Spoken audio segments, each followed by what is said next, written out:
son's a developer, and so it kind of was a natural fit that they kind of just fell into cost segregation between the two of them. So we've done thousands of studies across the country. We do studies in all 50 states. We've got about 65 employees over there in Linden, and then we've got 10 regional sales offices now throughout the country. So that's just a little bit about us. The IRS uses the tax code to incentivize us to do what it is they want us to do. And so there's really three things I want to talk about today. One is cost segregation. I know some of you have obviously done cost segregation. We'll talk about what it is, who it applies, how you can help your clients or yourselves, depending on if you're investors yourselves, create some tax savings with cost segregation.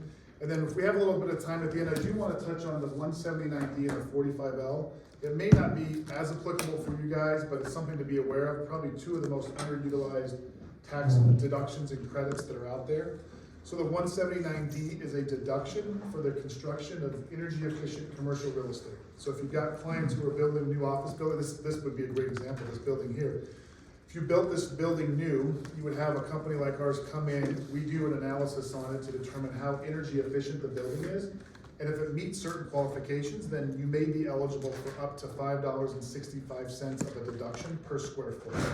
So depending on how energy efficient it is. Again, the government wants us to build energy efficient buildings, so they're going to incentivize us to do it, and that's how they do it on commercial side. On the 45L, that is a similar program, but for the construction of residential units, or what the IRS calls dwelling units. A dwelling unit has to have a place to eat, sleep, prepare food, and use the restroom. So these are basically your homes, your multifamily, your duplexes. If you or any clients are building new homes, multifamily, duplexes, fourplexes, you may be eligible for up to a $5,000 credit per dwelling unit. So this is a credit, not a deduction. Yeah? Is that for new construction or in like improvements on existing residents? That's a great question. So typically it's new construction. We have had a few renovation projects qualify, but it's really it's gotta be a full gut job. I mean, you gotta take drywall down, put in new insulation, new windows. If you're just going in and putting in some high efficiency appliances and new paint, new carpet, it's probably not gonna qualify. So it's mainly for builders who are building what they call energy efficient quality homes, or zero energy ready criteria. We'll get into that here in a second, but there's been some changes to that law. It used to be a lot easier to qualify for the 179D and the 45L. With the Inflation Reduction Act of 2023, it made it a little bit harder. And so we'll talk about, again, what you can do to qualify. Let's talk about cost segregation first. What is cost segregation? Cost segregation really is just accelerated depreciation on your real estate assets. So for those of you who own real estate, as you know, or maybe don't know, but you get to take depreciation on your assets every year that you own them. So residential units get depreciated over 27 and a half years. Commercial units get depreciated over 39 years.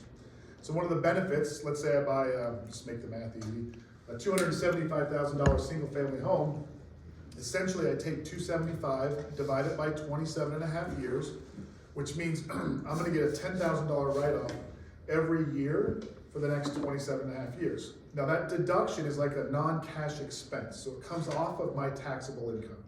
So let's say I make $110,000 a year.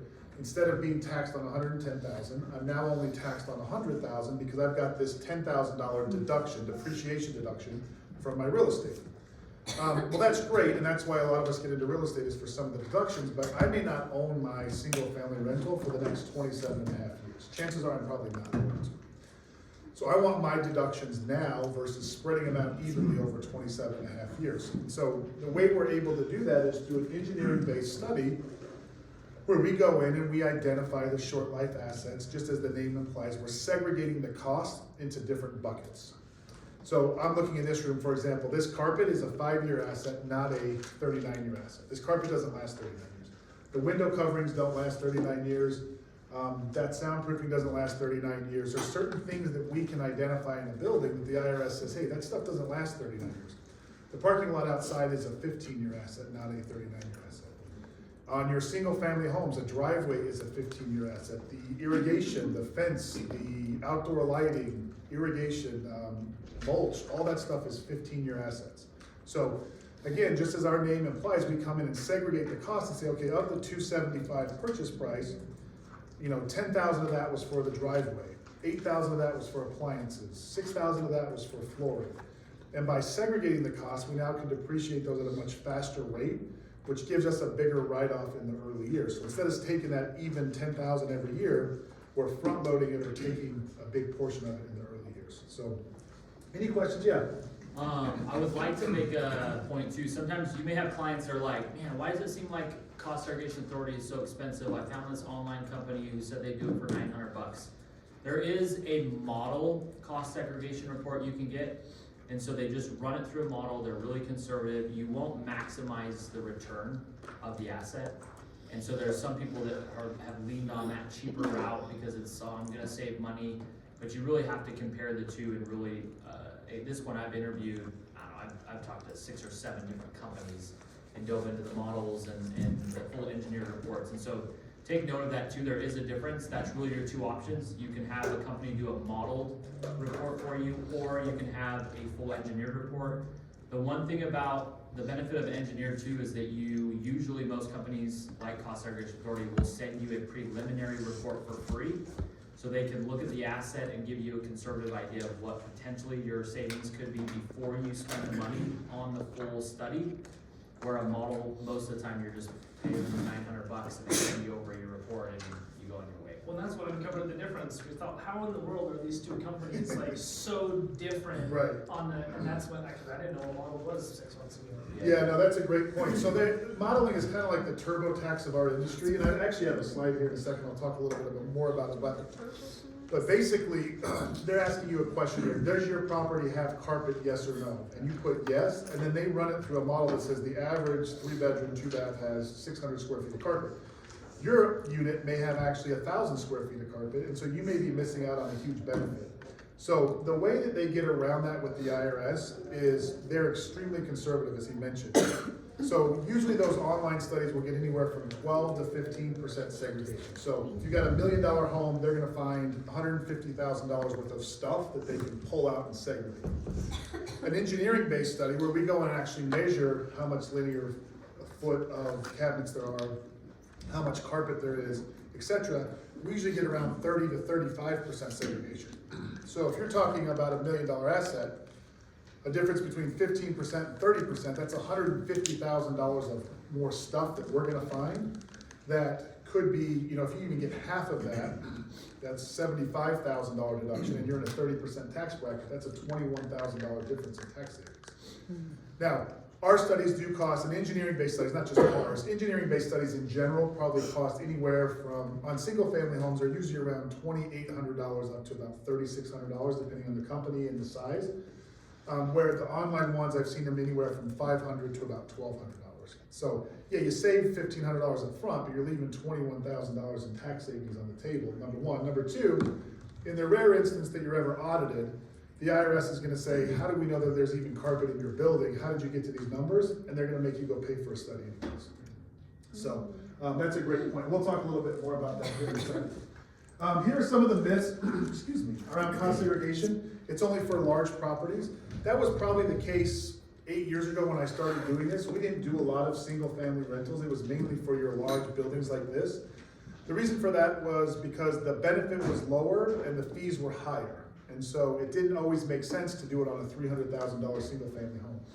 There's been some changes to the tax law that we'll talk about that have made it a lot more applicable to a lot smaller investor. To now, a $300,000 home may save you $30,000 or $40,000 in taxes, depending on when you purchased it. So we'll talk about that. It's only for newly constructed properties. That's not true. We can do it on existing properties. So if you've got a client who went out and bought a building that was built in 1980, they can still do cost segregation. We're gonna go in, we're not gonna have invoices of what they paid for the carpet and the appliances, but we're gonna go in and use an estimation approach where we can estimate what those carpets are valued at, what the appliances are valued at, etc. It must be completed the year of acquisition. One of the great things about cost segregation is it's probably the most flexible tax planning tool that I know of in real estate, because you can pick and choose when you do cost segregation. So I maybe bought a property in 2015, I never did a cost seg study on it. I go meet with my tax preparer right now for my 2024 filings. They're like, hey, you owe a lot of money in taxes. I can actually go back and do a cost seg study on that property I bought in 2015, bring all that missed depreciation forward and drop it on the current tax return without having to amend. And so we'll talk about that. They're complicated and expensive. They are a little bit complicated, but they're not that expensive compared to what the savings is. Usually it's a 7 to 10x return on your investment. But you do have to have somebody who knows what they're doing do the studies. It's not something that you guys can probably do on your own. Technically, you actually can. There's no governing body that tells us that you have to have a certain kind of credential or anything, but the IRS will probably throw it out if you don't have the proper documentation. Benefits are offset due to recapture upon sale. It's probably the most complicated thing we'll talk about today, and I'll try and simplify it as much as I can. But when you buy an asset, and then you turn around and sell it 5 years later, you pay two types of tax. You pay depreciation recapture, which is calculated based on how much depreciation you've taken. So I'm sitting up here telling you, take all the depreciation up front, and people will say, well, Eric, if I take all the depreciation up front, that just gives me a bigger tax bill when I go sell the building. And the answer to that is not necessarily. So the other tax you pay is capital gains tax. You guys are probably familiar with that. Those are the two taxes. So I'm gonna back into an example because I think it, makes more sense. If I were to buy a building for, let's say, $500,000. So I buy a single family home for $500,000. I sell it 5 years later for $1 million. So it doubles in value. When I go settle up with the IRS, I'm telling them that everything has doubled in value, right? I bought this house and all the stuff in it, in the yard, for $500,000. 5 years later, I sold it for $1 million, so everything is naturally doubled in value, and I have to pay capital gains tax on that. Well, my land has maybe gone up in value, and the structure, the walls have gone up in value, but certainly my appliances and my dirty, nasty, stained carpet in the home are not double in value. They're not worth double what I paid for. But when you don't do cost segregation and you just leave everything together as one lump asset, you don't have the choice. You say, hey, I bought all this stuff for $500,000, I'm selling all this stuff for $1 million, the IRS is gonna charge you tax on that gain. But when you do a cost seg study, you can say, and I mentioned this before, carpet's a 5-year asset, so what's your carpet worth after owning your home for 5 years? What's the book value? Zero. So you should be selling your carpet for $0 and moving everything else to the land and the building and saying the land and the building went up in value. And by doing that, you're shifting it from ordinary income to capital gains. So what I mean by that is, if I do a cost seg study when I buy that building, I'm getting my deductions at a tax bracket of 37%. So if I get a $100,000 deduction, I'm saving $37,000, right? And I'm in a 37% tax bracket. When I sell that asset, I'm paying some of it back at a 20% capital gains rate and saving the spread. Even if I paid it all back, even if I had to pay the whole $100,000 back at 20%, I'm only paying them back 20. So I got 37, I'm paying back 20, I just netted 17. But I'm not even paying it all back, because remember, your carpet's not worth double what you paid for it. So I know that's a lot. Like I said, that's the most complicated thing we'll talk about today. If you don't remember anything from the last 3 minutes, just don't sell your dirty, nasty carpet for more than you bought it for. And then call us and we'll help walk you through it and see if we can save you money. But that's the idea behind the recapture. And then cost segregation is a loophole. It's definitely not a loophole. There's audit guides that tell agents how to review studies. It's part of the tax code. Actually, if you own real estate and you haven't done cost segregation, technically you are doing it incorrectly according to the IRS, because you're depreciating, again, I'll use carpet as an example, you're depreciating your carpet over the incorrect useful life. You're depreciating it over 27.5 years. Carpet is a 5-year asset, so it's wrong. Now, the IRS isn't gonna come after you because they're like, hey, you're not taking a big enough deduction, it's just more money for them, so they don't really care. But for you guys, obviously you wanna make sure that you're maximizing your tax savings there. So this gets into kind of what you were talking about with the preferred methods. Here are, I love the IRS, I don't love the IRS, but I love their methodology. So this is from the audit guide. These are the 6 preferred methods of doing cost segregation. Number 1 and 2 say a detailed engineering approach from actual cost. So that means I built this building this year, I have invoices, I know what the parking lot cost. That's pretty easy. Number 2 is a detailed engineering estimate approach. That would be, I bought this is an existing building, I bought it this year, I don't have an invoice for the parking lot from 5 years ago, so I have to estimate what it is. But I want you to go down to number 6. It says rule of thumb approach. An examiner should view this approach with caution since it lacks sufficient documentation to support the allocation of project costs. So this is a smart group here. Is number 6 preferred or not? I don't know, it's on the list of preferred methods, but then they tell you don't do it this way because it doesn't support the allocation of project costs. So again, that's the IRS in the same paragraph contradicting themselves. Then go with number 6. And then go, right. So the idea here is this rule of thumb approach is that modeling approach where you're just kind of, you're taking an average. And because you're taking an average, you usually get a very conservative result, and then the IRS is gonna make you pay for an engineering-based study anyway. So there are times when I think it's applicable. If you're buying $60,000 homes in downtown Detroit and a $3,000 cost segregation study doesn't make sense because the benefit's not big enough, maybe pay for one of these. But anything with a depreciable basis over about $250,000 is worth paying for a study. So remember, depreciable basis is your purchase price minus the land value. And if that's over $250,000, then you're gonna be better off paying for an engineering-based study in most cases. How do we determine what is considered real property? So there's really 3 tests, personal property. There's really 3 tests. So the first one is if the property can be removed without damage to the building or structure. So again, if I were to rip up these carpet tiles, it's not gonna damage the building or structure. They're easily removed. If you take the window coverings off, I don't know, well, there are window coverings, they're just up in the top. But I can take those off without damaging the building or structure. Then it's probably personal property. The second is if the relationship between the asset and the equipment are so close that they be retired at the same time. So these TVs, for example, are a 5-year asset, but the only reason that there's a plug in the middle of this wall is specific for that television. So that TV is a 5-year asset, but I can also put a value to that electrical work and say that's part of that TV. So if you think about a multifamily, think about a 4-plex, how much of the electrical work that goes into a 4-plex is specific for short life assets? Things like the garbage disposal, the ceiling fans, the appliances, the range hood. Sometimes it can be as much as 50% of the electrical work that goes into a building is specific for short life assets. And so we can allocate that accordingly. Or if you think about like an industrial building, maybe you've got a warehouse, but you've got this big piece of equipment and you got to pour a cement pad to put the equipment on. Well, now that cement pad becomes part of that equipment. Maybe you got to run electrical and plumbing to that piece of equipment. All that becomes part of that equipment, and we get to associate the cost and depreciate the cost accordingly. And then the last is the last one there is the relationship between the asset and the asset and the nature of the business are unique. Does anyone know what mead is, or a meadery that produces mead? I didn't know what it was either, so don't feel bad. Nobody? No. Nobody?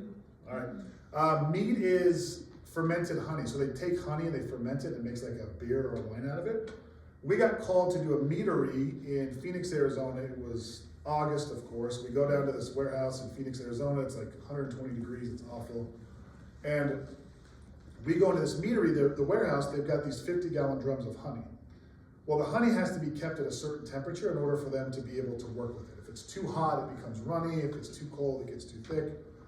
And so they had HVAC to keep this honey at a certain temperature. Well, normally HVAC is not something we can segregate. That's considered part of a building. You have to have HVAC to have a building. But in this case, because the HVAC was not there to keep the workers cool, it was there to keep the honey cool, we could call that equipment, and we could depreciate over a much faster useful life. So sometimes it's not a matter of what it is, it's maybe how it's being used on whether or not we can segregate it. Here's some examples of commonly segregated items we've got. I mentioned a lot of these, the 5 and 7 years. It's your carpet, countertops, cabinets, parts of the lighting, parts of the plumbing. The middle category there, that's your 15-year assets, all your outside stuff.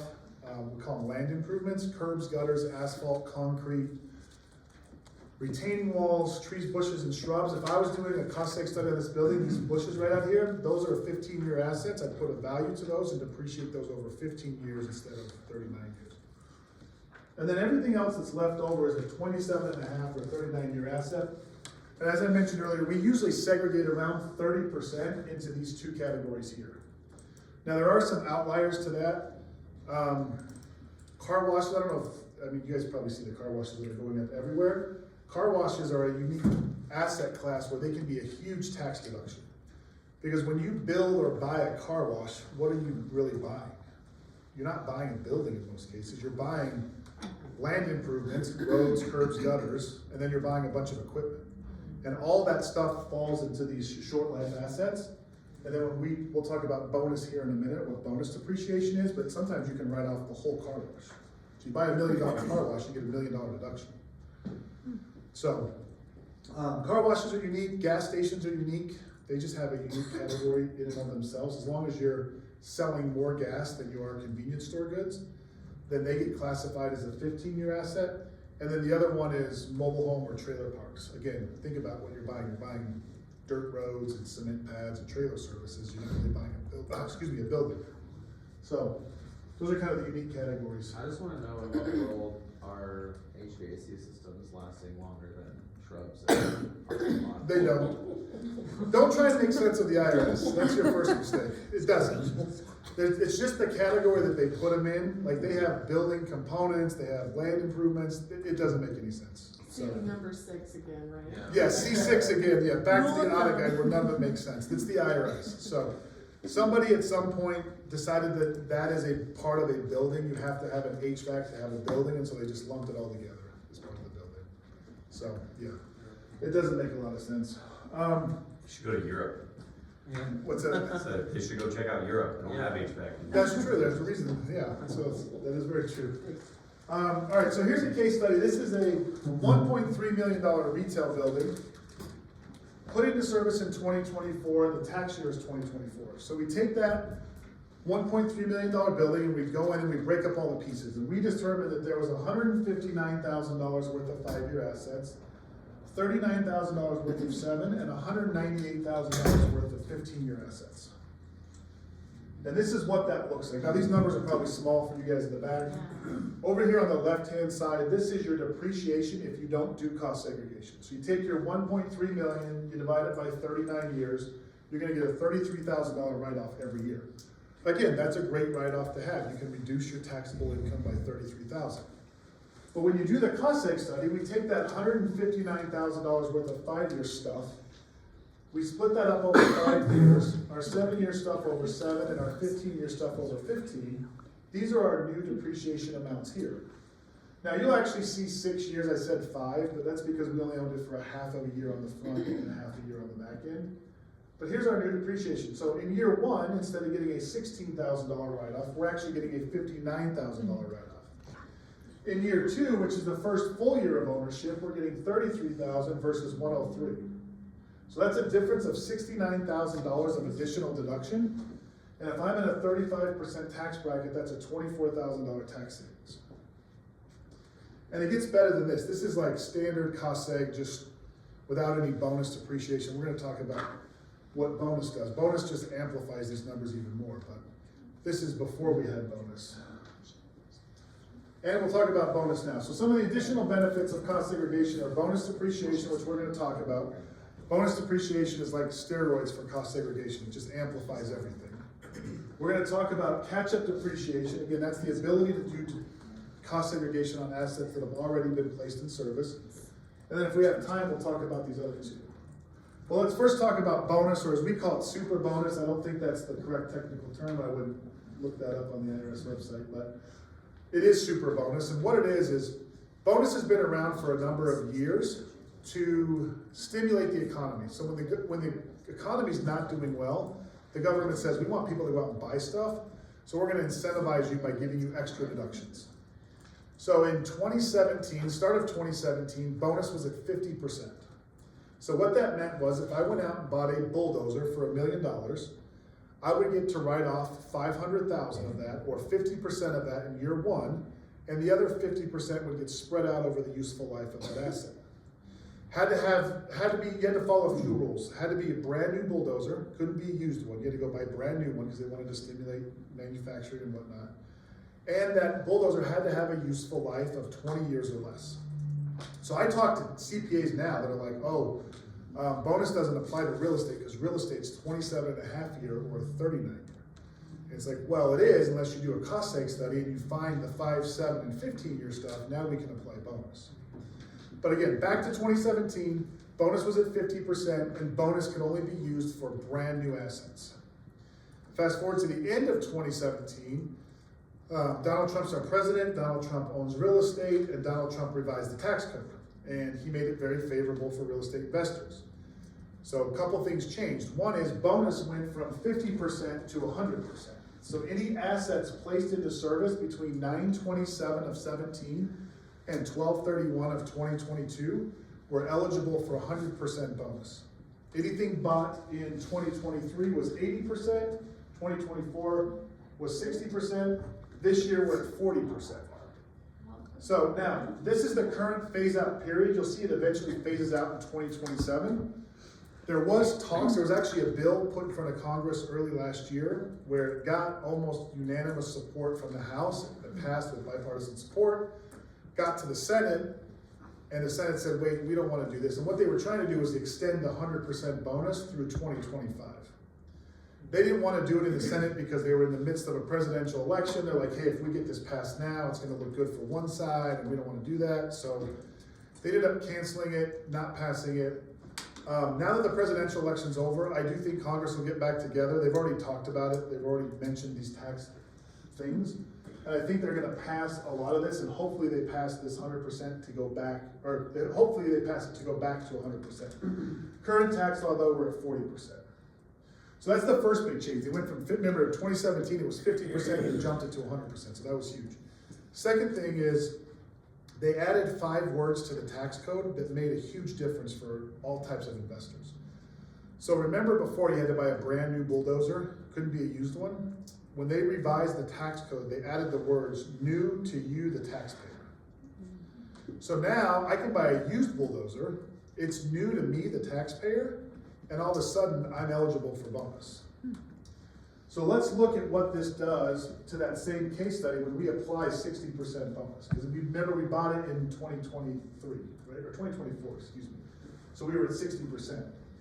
So remember, we had $159,000 worth of 5-year stuff. Well, now we get 60% of that, or $108,000 of that in year 1.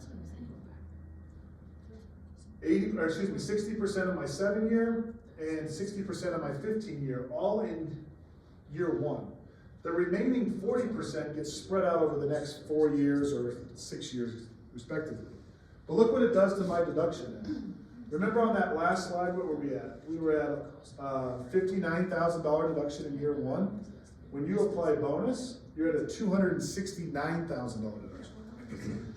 That means if I make $269,000 this year, and I do a cost seg study, and I get this deduction, I now am paying tax on $0. And if you're a real estate commission. That's exactly what I was gonna go into next. Read your mind. So- And maybe just point out, and if you didn't make that much money. Yes, let's say I made Can roll $150,000. the extra to next year, 'cause that's Perfect. what's happened to me the last. Yes, I made $150,000 this year, I don't make $260, that extra $150 goes forward into next year. Can I just give you a scenario? Yeah, Bought a property 2021, lived in it for a year, put it into service as a rental 2022.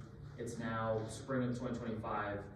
Are you getting 100% bonus, or are you only able to take the current? you're getting 100% bonus.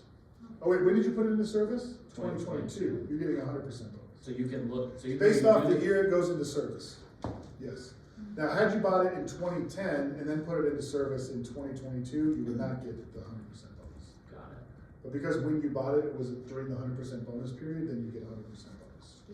So service is defined as when it's. Goes into service as a rental, not when you buy it. That's what I thought. Yep, so to answer his, and actually the definition of in service according to the IRS, it's kind of a gray area. Talk to your tax planner. Either rent it or it's out. Well, here's where it's a gray area. The definition is available for its intended use or purpose. So some people say, I bought it, it's vacant, but I've got it listed, I'm putting it in service December 31st, even though they don't actually rent it until January. Sure. So, If you have empty rooms to rent and you live there. yeah, you can do that. You can rent the rooms and those, Meaning like, I'm living there, but I'm not renting it out, but it's like. Basement apartment? it's gonna come to an These are good intent. questions, because we have a lot of single guys that are in the No, bedroom thing.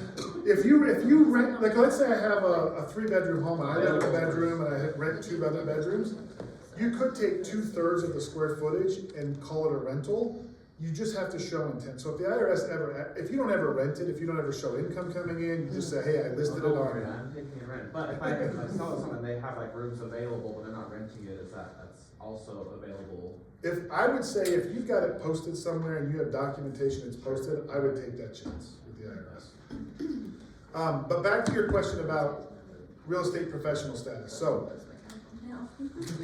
I'm gonna give you a real life example because I think it makes sense. So I'm a W-2 employee at Cost Seg Authority. So my primary job is selling cost seg studies.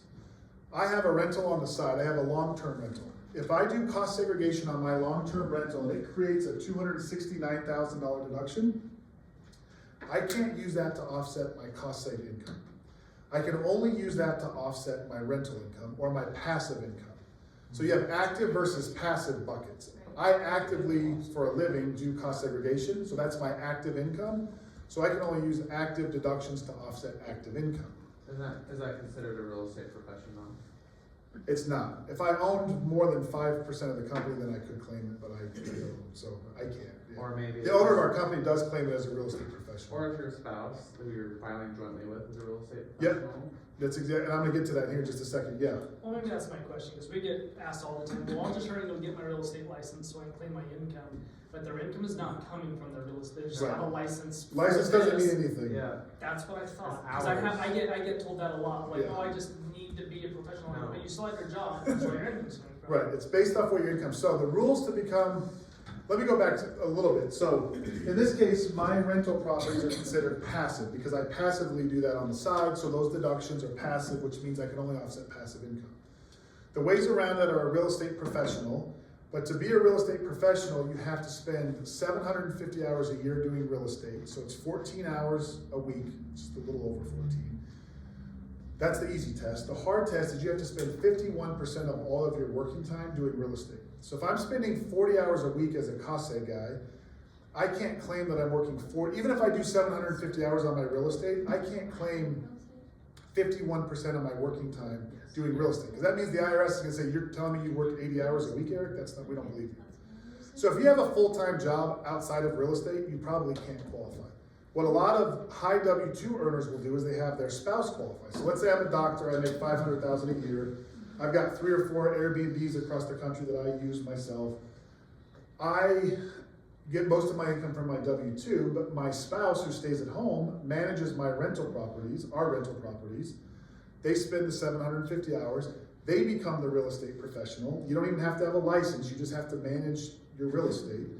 They become the real estate professional. We file a joint tax return. Now all of my deductions from my real estate can be used to offset my doctor income.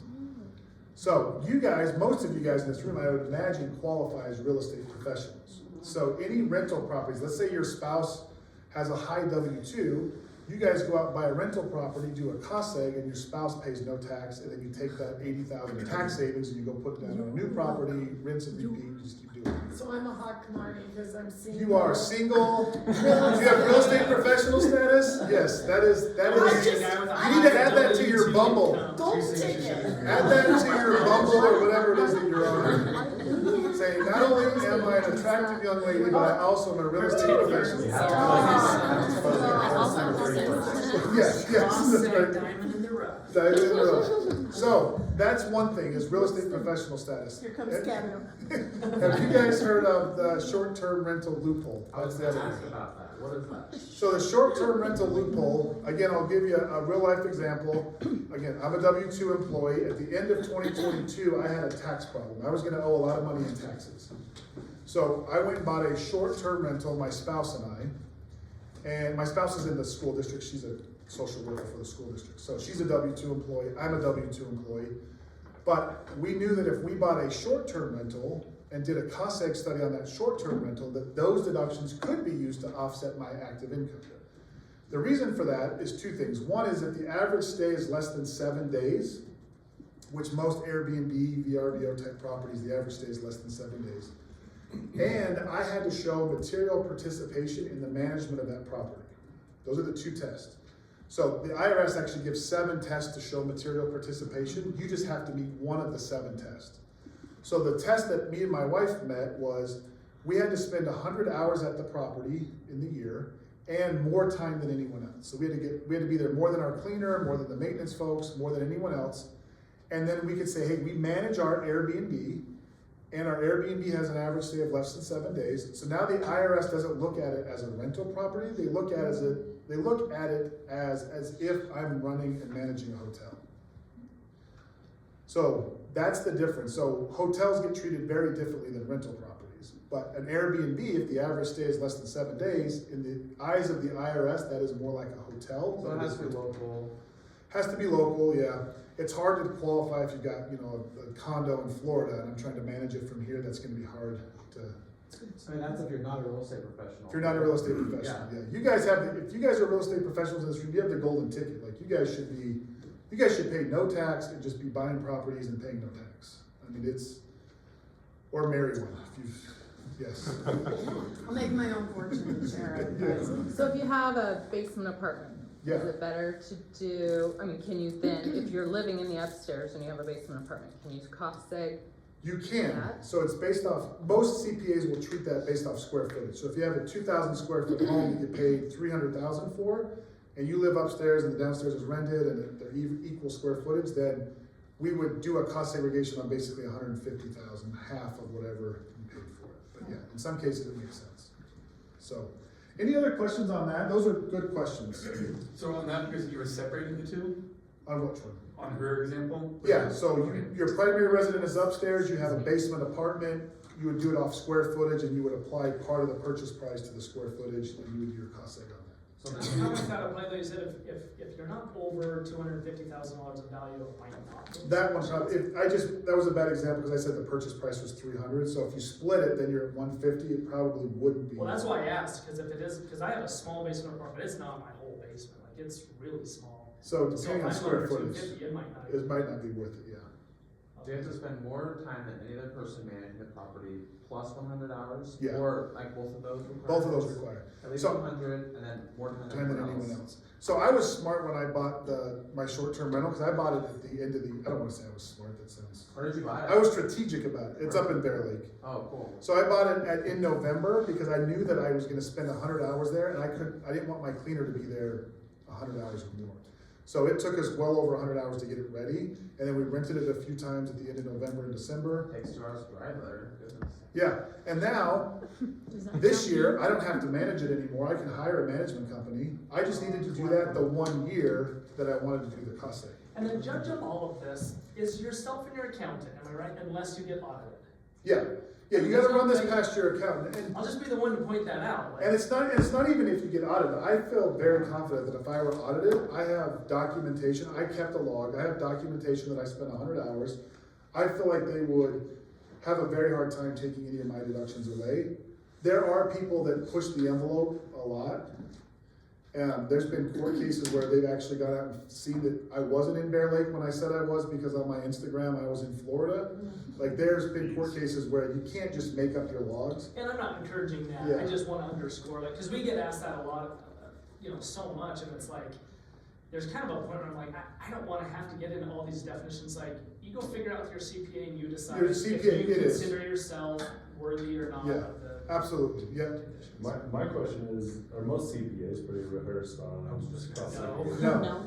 No. So you gotta find some CPA, there's a huge difference between a tax preparer, someone who you give them your stuff, they put it through their system and it spits out a number and you write a check. There's a huge difference between that and somebody who specializes in real estate and who will walk through these with you and say, okay, you're gonna have a huge tax liability. Like, for me, I was gonna owe $80,000 in taxes for 2022. My down payment was $80,000, and when I did cost segregation, I got 45,000 of that back. So I got $45,000 of my down payment back by doing cost segregation that I would have otherwise just paid to the IRS. So it's definitely doable for all of us, and especially you guys in this room. Are, like I said, I would guess that almost all of you, if not all of you, are real estate professionals. So you guys don't even have to worry about the short-term rental loophole. You can go buy a regular long-term rental and not have to worry about it. What else classifies as a real estate professional outside of like agents? So there are some, and I should know this. I know that, like, if you own if you own a property management company, like if I'm a receptionist at a property management company, that doesn't qualify. You have to own a property management company, a construction company. I know that the owner of our company considers himself a real estate professional, because this is all we do is cost segregation, and so, but he's the owner, so like I as an employee don't qualify, but he does. I think the tax code says you have to own more than 5% of the company in order to qualify. What if you're the director of lead gen and marketing for one of Utah's top real I would say talk to your CPA. Absolutely is That's between you and your CPA. So, good questions, guys. We know who he's married to. Let's talk a little bit about catch-up depreciation. Again, this is the ability to do cost segregation on those assets that have already been placed in service. So maybe you bought a property in 2018, you're just now hearing about cost seg, you just met with your CPA, you're gonna owe a bunch of taxes this year. You can actually go back and do cost segregation on that asset that was already placed in service and bring all those missed deductions forward onto your current tax return without having to amend any prior years. So that's the key, you don't have to amend. There is a form, it's this 3115, it's called a change in accounting method, and this is the form where we're actually checking a box on there that says we're going from an impermissible method of depreciation to a permissible method. So we're raising our hands telling the IRS, hey, we screwed up, we were depreciating our carpet over 27 years, should have been depreciated over 5 years, and because we made that mistake, you guys owe us these deductions. And it's an automatically accepted change for the IRS. So here's an example. Excuse me. Here's that same retail shop, but now we're showing it. You guys won't be able to see this in the back, but we're showing it as in service in 2016. So that $1.3 million retail shop in service in 2016. When we did our cost seg study, we determined that you were eligible to take $498,000 of depreciation over those 7 years. You only took 383, which means the IRS owes you an extra 115, and that goes onto your current tax return. Remember, that's a deduction. Current tax return. That's what, I mean, Cody and I have hired you guys for our Georgia properties, and we made the decision, we're only gonna do some, not all properties, because we might not need all of it. Right. That's kind of for this whole play, right? We might need it in future years, so it's like we're keeping it in the bank. Just keep it in your pocket. That's the smart. I mean, some people will they just pay for everything up front. Because it can roll over. Because it rolls forward, but that's not even the most strategic, because think, you don't wanna wipe your income out to zero. I don't mind paying 10% on 80,000 of income. That's very little in taxes.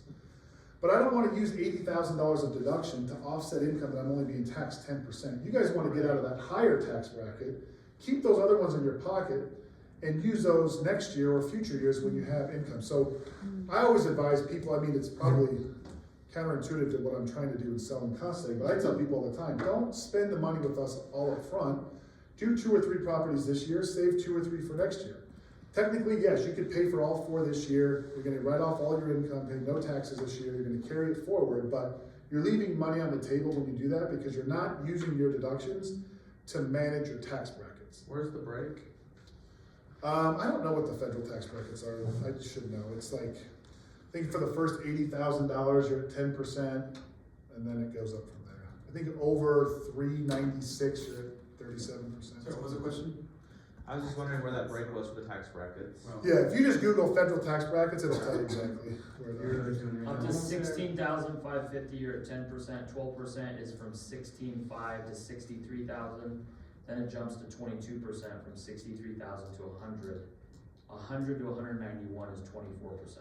So and then the big jumps after that, 191 to. This is the sort of feedback we need to give to Welsh Olson. Wait, we'll go This after strategy, you should probably You're not absolutely smart. eliminate your whole entire tax liability, because you can use that, you know what I mean? That's the sort of thing. You want to use it to get out of that 37% tax bracket, Right. not the 20%. And it's the ultimate, 37 is 91. delaying gratification to Well, still the, have to big, pay the some. biggest jump is Mhm. 191,000. If you're over 191,000, that's when you go all the way up to 32%. If you're below that, 24%.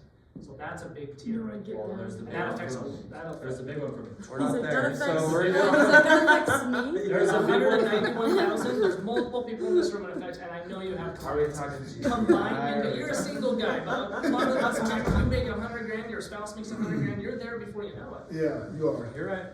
Well, the other jump goes from the 12 to the 22. Stacy, Dodge a bullet. that's like, Yeah, for tax reasons. Didn't make that that's like much. after my house and everything. We're good. So like. We're giving her missed Yeah, information, we're telling her to Well, get that's married, the- telling her to yeah, stay I'm single. sure. Right about Cause I don't think I've ever hit that mark. My ex-husband And I don't- is missing I was gonna out. say, I don't think I have. I'm His not. loss. But I'm not.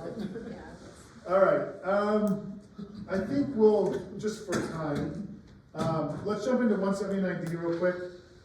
Remember, 179D is a deduction for the construction of energy efficient commercial real estate. So if you're building or your clients are building new commercial space and it's deemed energy efficient by a third party, so you can't do that yourself. You have to have somebody come out, look at the property. We're gonna look at things like the HVAC, the insulation in the walls, the windows, the attic, the lighting. And if we determine that it's energy efficient, then we will issue a certificate that allows you to take up to $5.65 of a deduction per square foot. Shouldn't an architect be able to do that too during the design phase? I'm intentionally designing this building so that you guys qualify for. Yes, so that is a great question. That actually leads to this. Actually, I'll get to that in just a second. Next slide. Actually, I already mentioned this. What we're looking at is we're looking at the building envelope, which is the exterior walls, the lighting, and the HVAC. But what you're talking about is, so if I build this building and I am for profit, then I take out the construction loan. Yes, thank you, architect, for designing it energy efficient, but because I'm paying for it, I get the deduction. However, in 2008, they allowed an allocation for nonprofits. So if I am the city of Linden and I'm building this, I don't need the deductions because I'm not taxed. So I can actually allocate these deductions to the architect. So there's certain groups that you can allocate the deductions to, one of them being architects, engineers, contractors, etc. So, yeah, so there's a lot of architects who work and design buildings for nonprofits, and they get these huge deductions for doing it.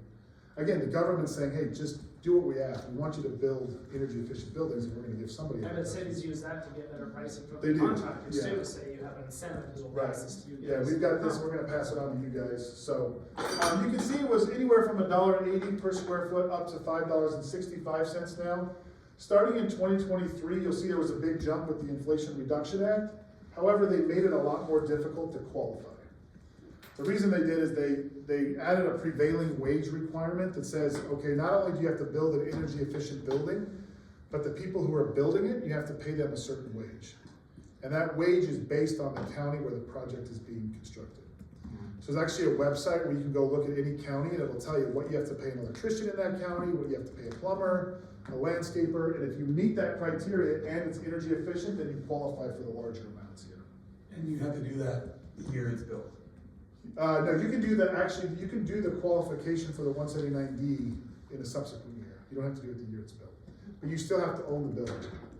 So if I'm a developer and I built this building and then sold it to you guys, I would no longer be able to do it in a future year because I don't own the building. So can you have this building? If you owned it? I do own it, and we didn't do enough. I don't think we'd ever have a study that. We can definitely look at it. We just look at the blueprints. We have solar. We can look at the blueprints and see what kind of insulation, what rating the windows are, and we can tell you whether. So you or not say you we, qualify. is it you guys that do that study? We do this at our firm. Okay. So we would just need a copy of the blueprints, and it could be an additional deduction for you guys, so. All We right, should put it look on at my it. list. Well, how long did you build this? I was gonna say, we built it 6 years ago, we just hit our 6-year mark, so Yeah, we're in so- the 7th year. Yeah, so we can still do that. Yeah. All right, let's talk quickly on 45L, and I'll let you guys get out of here. 45L again is just, this is a credit. Now, there's a difference between a credit and a deduction. Credit comes right off of the top of your tax bill. The 45L is a credit for the construction of energy efficient residential units. So this would be if you or one of your investor friends is building 4plexes or 8plexes or even single family homes, they may be eligible for up to a $5,000 credit per dwelling unit. So if you build a 4plex and it's deemed energy efficient, that's a $20,000 credit right off the top of your tax bill. The 179D and the 45L are two of the most underutilized deductions and credits in all of real estate. It's just, the problem is the IRS used to let these programs expire, and so tax preparers never knew if they were on or off, so tax preparers have enough to learn, and so they just forgot about it. And so it was never taken advantage of. Like, we've met we've presented across the country, and I've met home builders who build 300 homes a year and have never heard of this, and we were able to go back for 3 years worth and get them, at the time it was a $2,500 credit per home that they built. So This applies to who? this applies again to the builder. So if I build a fourplex and I sell it to you as an investor, and then you're gonna rent out the fourplex, I'm the one that's eligible for the credit, not you. Because I'm the one that decided, I had basis in the building at the time of construction. This is only builders. Only I think builders. build it Or not, first. yeah, or I shouldn't say only builders, because you could be an investor and you go get a construction loan and you hire me, and now you're deciding what types of windows, then you would be eligible. So it's whoever's paying for the windows and insulation, that's who's eligible. That's how I look at it. Yeah. I just had a question about the 481A adjustment. Is there like a limit to how far back you can go back and do that? Like, I mean, obviously it's based upon the year in use, but like. I would 5 say years from within now? 15 years, it's probably worth looking at, depending on how much the building was originally. Okay. So like if you had a $150,000 building and it's been in service for 15 years, there's not gonna be enough for us to bring forward. But if you had a $1 million building that's been in service for 15 years, then yeah, it would be. So technically you can go back to 1986, you never would go back that far because it's fully depreciated if you put it in service in 1986. But yeah, there's no limitation. That's where it comes down to what you were mentioning, where we'll run that preliminary analysis to say, okay, show us your depreciation schedule. Your depreciation schedule will tell us when it went into service, how much you paid for it, all that information, and then we'll say, okay, based off that information, we're gonna get you an additional $200,000 of depreciation. It's gonna cost you $3,000 to do it. Do you wanna do it? And then you decide from there. And that preliminary analysis is, like, is that free? Yeah, yeah, we do those. We turn those around in 24 to 48 hours. We just need a little bit of information, building address, how much you paid for it, when you bought it, and then we can run the analysis. Thanks. Yeah, yeah, This is maybe a different question. We have an RV park for sale. yeah. I was texting Amy, like, one of the things that got through was like, man, would we have you do a preliminary report on an RV park as a way to also market the property? Yes. To say, hey, by purchasing this property, not only are you getting a value add property, but there's an additional opportunity to go write off X amount of Yeah. income That's a great from day one. Yeah, we do a lot of preliminary stuff for like commercial brokers and stuff on commercial properties. They'll call us and say, hey, we're trying to sell this property. Can you run some numbers? And they'll include it in the prospectus or whatever. Yeah, I recently did that with Colliers, something similar for a big commercial building in Provo. Yeah, And then the likelihood of you guys getting the business as soon as they Yeah. purchase it is Well, probably exponentially higher. I had one where the seller actually paid for the study for the buyer. As part of the deal. Incentive to purchase. Yeah, that makes sense. yeah. I went to a hotel pitch a couple weeks ago, and it was like their first slide was buy into this. Here's your tax savings. Oh, yeah. They just knew their audience was Yeah. like, we don't care about cash flow. No. We need deductions. All these So syndicators, they they'll call us all the syndicators time. started. Yeah, they'll call us and say, you invest 100,000 into our deal, it's gonna get you a $70,000 write-off. So, yeah, but we definitely could, we'd be happy to do it. And like I said, those are free, we can turn them around quickly, it doesn't cost anything, so. Also, just two quick things on the 179D. There is one caveat in there where it can apply to residential buildings, and that's if they're above, is it 3 stories above grade or 4? 4 stories would be. 4 stories or greater. So if you have a, multifamily that's 4 stories, they can qualify for the 179D, and that's a little bit easier to qualify for than the 45L. And then one thing as well to keep in mind with these studies is the benchmark that we're rating the energy efficiency on, is it from 2007. 2007, so It's not hard. 2024 code, most buildings, if they've been built between that time frame, are gonna, the code requires them to be above what we're benchmarking off of for energy. It's hard not to qualify for. How much is, what's a report like, is it, what do you have to do to qualify that? I'm thinking about like one of our builder builds 15 to 20 homes a year, and you get a, I So mean, is it worth? This would be per unit, the 45L would be per unit, so how many Yeah. doors there are. The 179D is more based off the square footage size of the building, of what our fee would be. Yeah, So there's a lot of different ways to make a building or a home energy efficient. Is there like a minimum of like what you need, like from windows or Yes. insulation or whatever? yep, if you go to the Department of Energy's website, it's called the Energy Star criteria. So you've probably seen like maybe on your refrigerator, there's a little star that says Energy Star, your washer and dryer. The Department of Energy had their program called Energy Star, and then the IRS had their 45L program. And then in 2023, they merged the two, and they said, well, this is stupid, we're two federal government agencies, we're trying to accomplish the same thing, let's just make the criteria the same. So they took the 45L criteria and made it the same as the Energy Star. Well, the Energy Star was a little bit harder to qualify for because you actually have to do 2 inspections. So if somebody's building a fourplex, in order for us to qualify that for this credit, we actually have to go look at the fourplex prior to drywall going up, and then again after the drywall goes up. Before that, we didn't have to. We could just look at a set of blueprints and say, oh, well, they used R18 in the walls, and so we were good to go.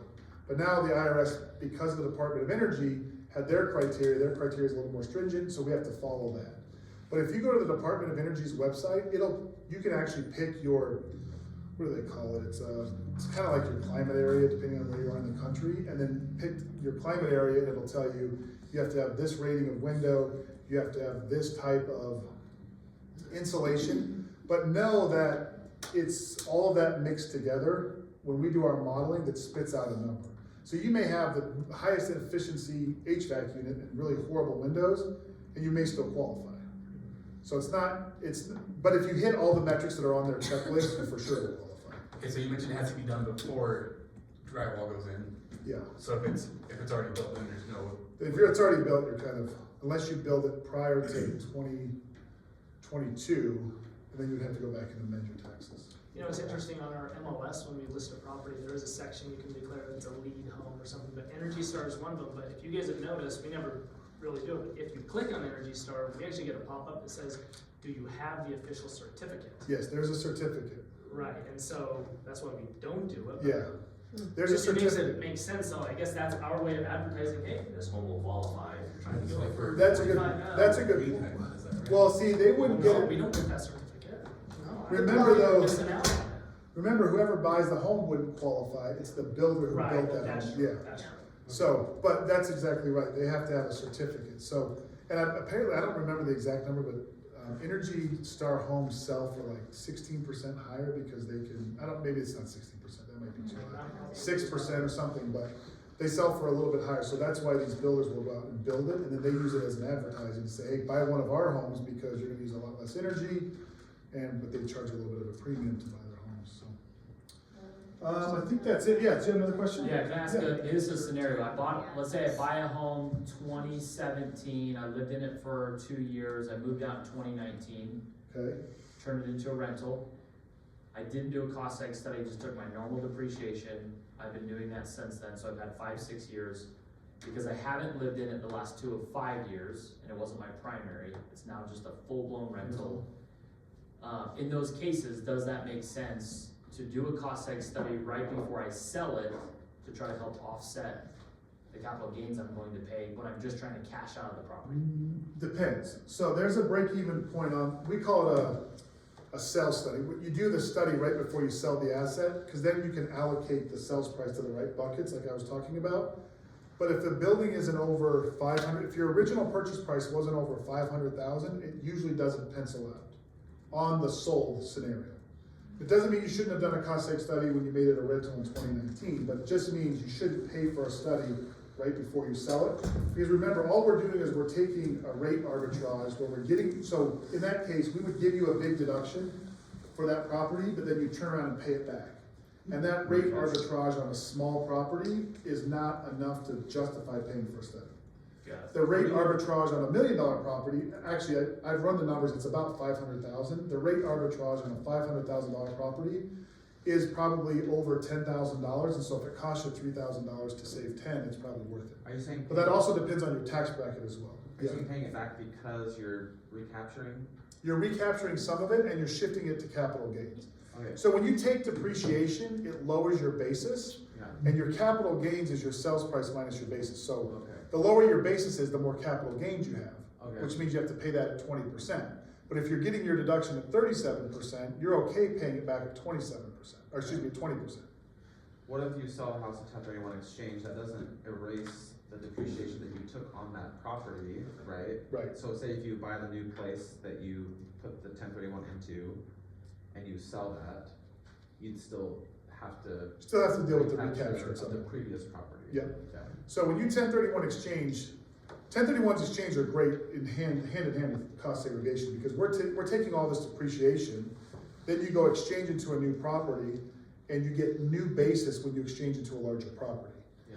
But you don't have to pay either recapture or capital gain. So a lot of people will just exchange, die, And then inherit. and then your state gets a step up in basis at the time of death, and nobody pays tax on it. Yeah. So all that wealth generation from like, you're not paying any capital gains tax forever. So You just have to die.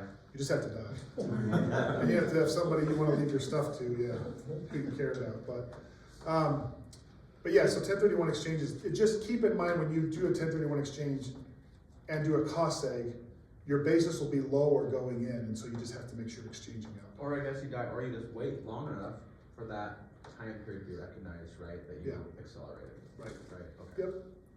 Yeah, So just one quick clarification here, like if I buy an old sort of multifamily home and I'm doing renovations on it, do I get to like sort of double dip on the depreciation because I'm replacing old carpet? yes. And so I can depreciate the carpet that I've taken out, and then I'm also can start depreciation on the new carpet. Yes, that's the best way to do it. So I'll give you a quick scenario. If I buy an old beat up multifamily and it's completely vacant, then I don't get to take depreciation on the old carpet because that old carpet was never in service. But what happens is if I buy an old beat up multifamily and there's renters in there when I buy it, that carpet is in service. It's being used for rental purposes. So I get to depreciate the old carpet. Now my tenants, every time they leave, I go into their unit, I put in new carpet. Now I get to depreciate the new carpet as well. So absolutely. So if you can, the key is the building has to be in service. So if you just buy an old dilapidated building, it's got crummy carpet in it, you're not renting it, it's not rent ready, you have to rip out the old carpet to put the new carpet in, then you only get to depreciate one set of carpet.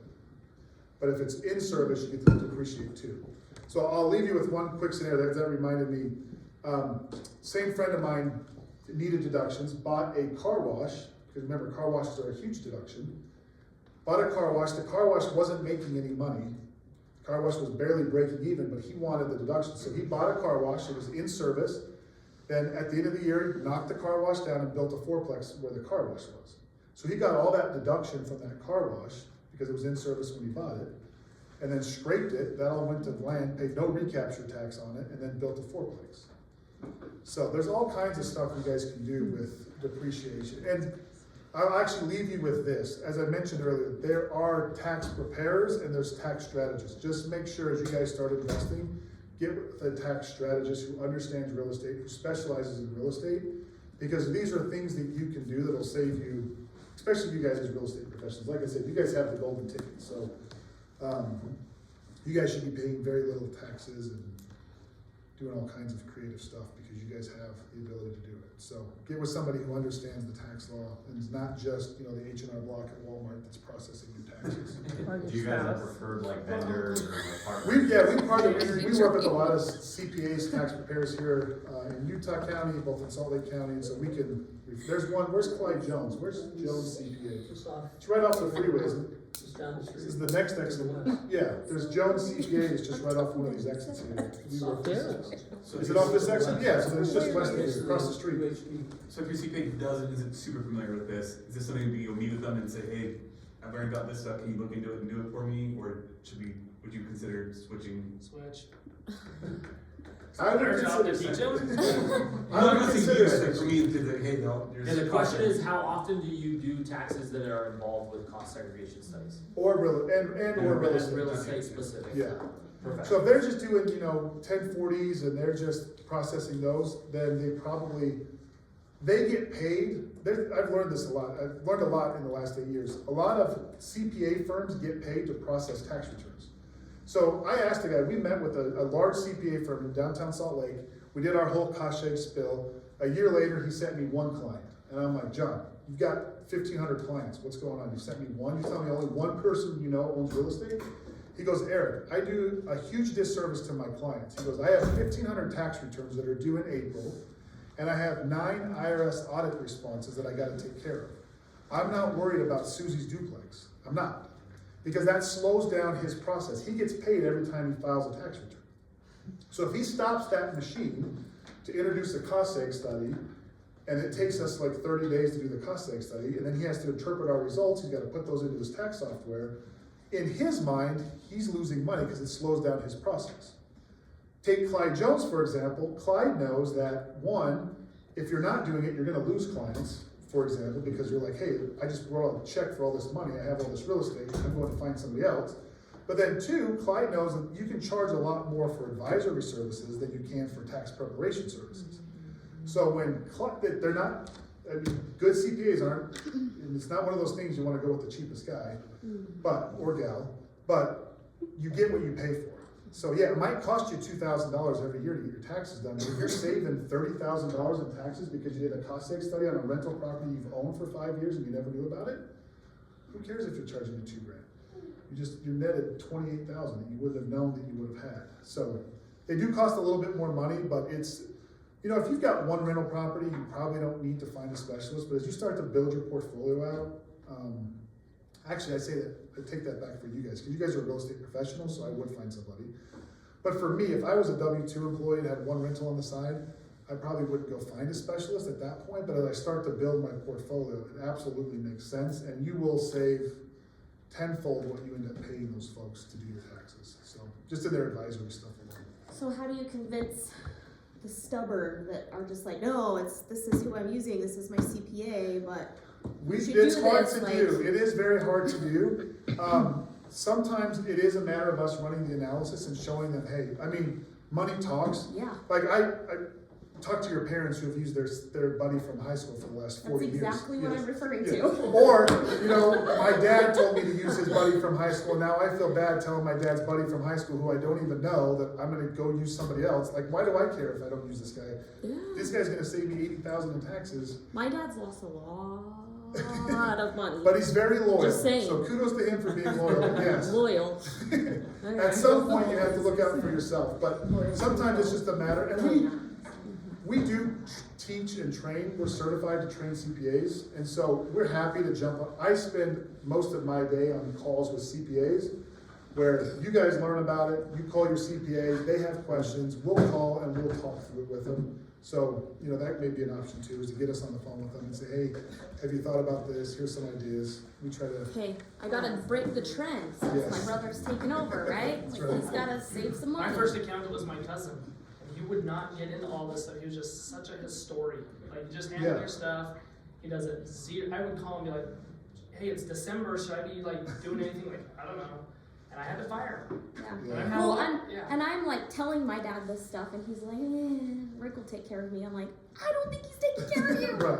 I'll tell you And though, it's- when you look at one of those reports and it's like, you will put in your pocket $50,000, it's like, It's pretty not easy to that make hard. the switch. Game over. Yeah, And it's no fault of the CPAs. If you think about CPAs, they're your general practitioners. They need to know, the tax code is thousands of pages. They know a little bit about each of them. They just don't dive deep. And it's no different than us. I don't know anything about child tax credits or earned business income, but I just dive deep in this depreciation. So, like, we don't do tax returns at our firm. We just partner with CPAs to provide this one service. So it's not that your dad's CPA's bad. It's just that they just don't have the bandwidth to know everything, so. Yeah. It Which is- in 2 weeks, we have Welsh and Olson, who we've used a ton. They are in that category of a consultant, not just your average Joe Blow CPA. He's So slapping us down. they'll be here in 2 weeks. Who is that, Lawson? Welch. Welch and Olson. Olson. Well, Yeah, Danny Welch. Yeah, so they'll be here in 2 weeks, and then we can ask them all about this and, Yeah. they can tell us a little bit more amongst everything else for tax That's right. savings. So, thank you guys. If you have any questions, I've got cards. Our cards are in there. If you guys have any questions, use this as a resource. Again, you guys can call us and say, hey, I've got a client who's thinking about buying this building and they wanna know what the deduction, call us. We're happy to answer. So, thank you guys. Thank you. Yes, thank you guys. Maybe just as a quick reminder, you guys will see next week on Wednesday, we